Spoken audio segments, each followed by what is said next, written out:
that, I want to just talk a little bit about returns.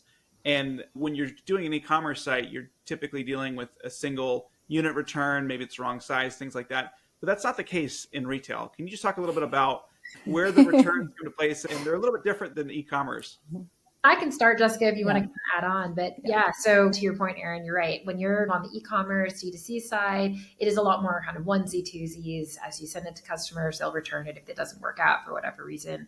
With mass retailers, obviously different story. You can get returns across their entire store network.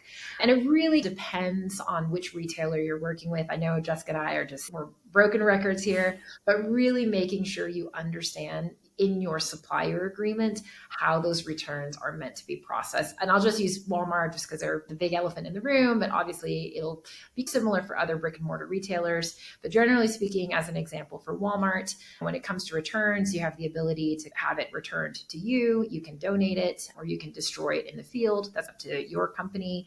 Generally speaking, companies that have larger, more expensive items, obviously like TVs or things like that, they want them returned to them. If it's smaller items, phone cases, styluses, whatever it is, then usually those get donated or destroyed in field.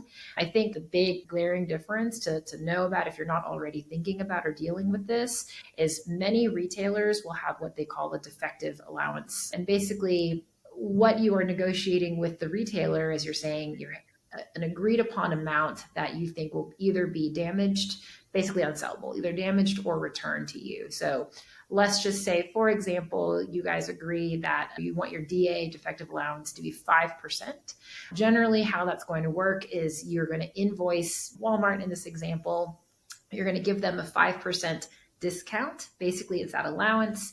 And the theory behind it is that's supposed to cover any of the returns or any of the unsellable merchandise.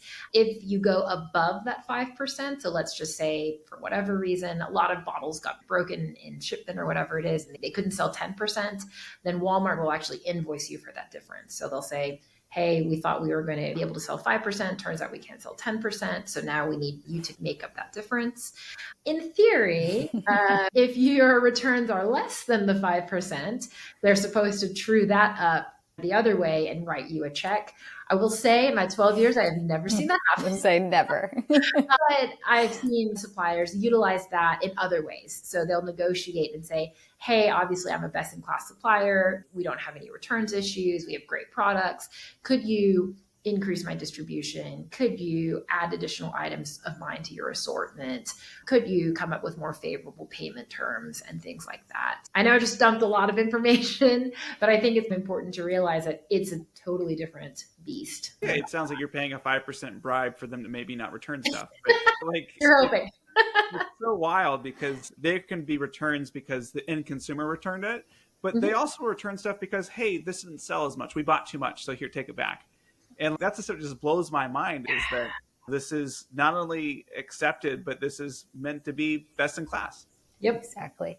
And I think just to add on to Stacey's point and think like when you return and receive a lot of those returns, if you're a business that has that agreement with one of the retailers, then you have the added complexity of restickering all your product, relabeling it, repackaging it, the cost of transportation back to your DC, then back out to another retailer potentially. So all of that, I think you need to also just keep in mind the time it's going to take to do that and really doing those cost exercises of what's really going to make us the most money here. Is it even worth it for us to bring this inventory back? Because it's probably going to be really expensive to do all that. To your point, that 5% bribe, that just covers the cost of goods sold. It doesn't cover any of the other logistics costs and things. Exactly. Oh, Erin, they'll charge you for freight.